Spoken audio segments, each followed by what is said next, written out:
Senator Rubio goes on the record from Lancaster, New Hampshire. Good evening, sir. Good evening.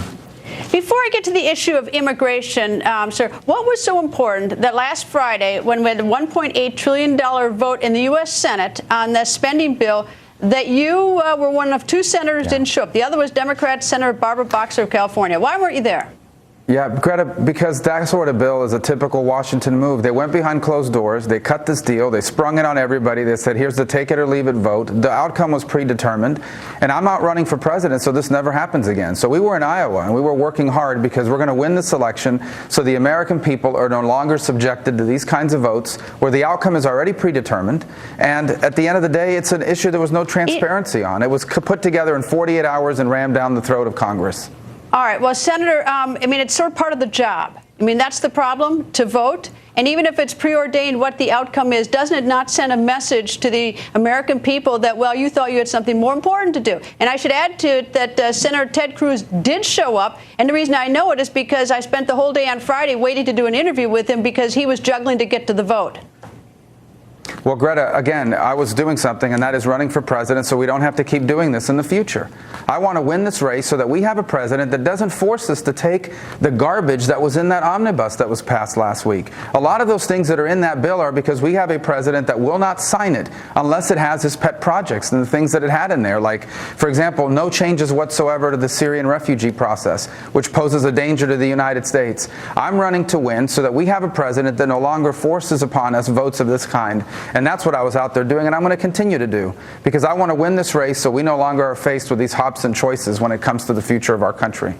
Okay, well, I'm not going to beat a dead horse, but you obviously know how I feel about showing up and voting, and I won't beat a dead horse further. All right, now, when Senator Cruz was here, I gave him a hard time over immigration and what his position was on immigration. I want to sort yours out. Let's start with the 12 million people here in the United States illegally.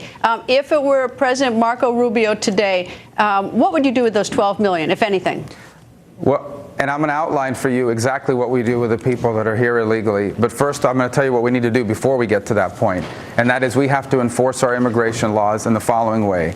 We need to spend it's going to cost about $4 to $4.5 billion to put additional metrics and technology on the border.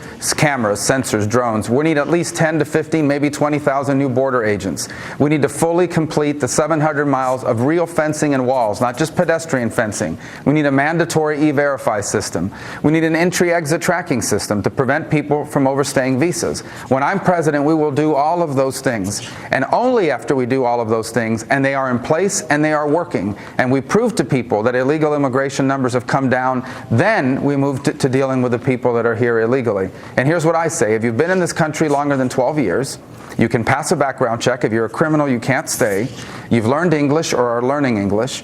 You will be charged a fine. You will be fined for having violated our laws. You will have to start paying taxes, meaning you'll have to be gainfully employed, and you will get a work permit. And that is all you are going to have for at least a decade. And after that decade has expired, I personally am open to allowing them to apply for a green card like anybody else would. That's not a majority position in my party, so it may not be possible to do that.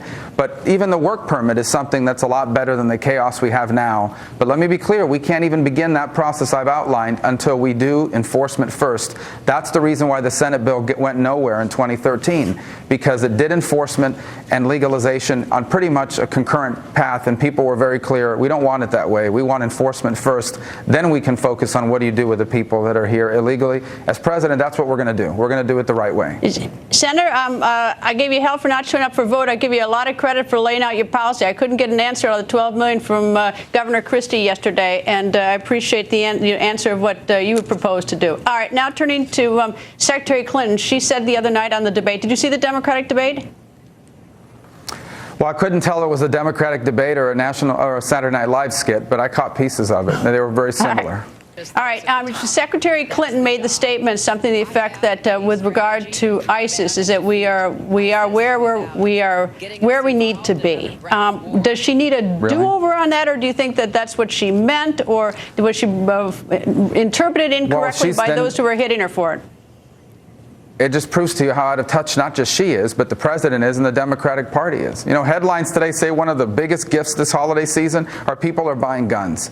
They're buying guns not just to exercise their Second Amendment right, which I will protect, but they're buying guns because they feel unsafe. They feel uncertain. They don't believe what Hillary Clinton just said, that we finally figured it out. This strategy the president has is no strategy at all. It is, in essence, the same strategy that's allowed ISIS to grow, the same strategy that allowed them to radicalize these people in San Bernardino, the same strategy that's allowed them to continue to pour into Europe and continue to capture more territory in the Middle East. We are not where we need to be, and she is so out of touch that was a scary answer she gave the other night. So it wasn't just a slip. You think that she said exactly what she meant? Absolutely. Well, look, she obviously agrees with the president's foreign policy. She was his Secretary of State. And in many ways, the underpinnings of ISIS were in place while she was the Secretary of State. They allowed Syria to devolve into chaos. They never empowered the non-radical jihadists in Syria, so they were either killed or went into exile. The only groups left were the jihadists, and then the predominant jihadist group became ISIS. They poured over the border and took over Iraq, and now they've spread into Libya, into Afghanistan. They're starting to show up in Yemen, in Lebanon, and they have their targets and their sights on Jordan now. This is a very dangerous group, and it took root and began to grow based on the decisions that were made when Hillary Clinton was the Secretary of State and under Barack Obama's presidency. Senator, thank you very much for joining us. Merry Christmas to you and your family, and Happy New Year, sir. Merry Christmas. Thank you.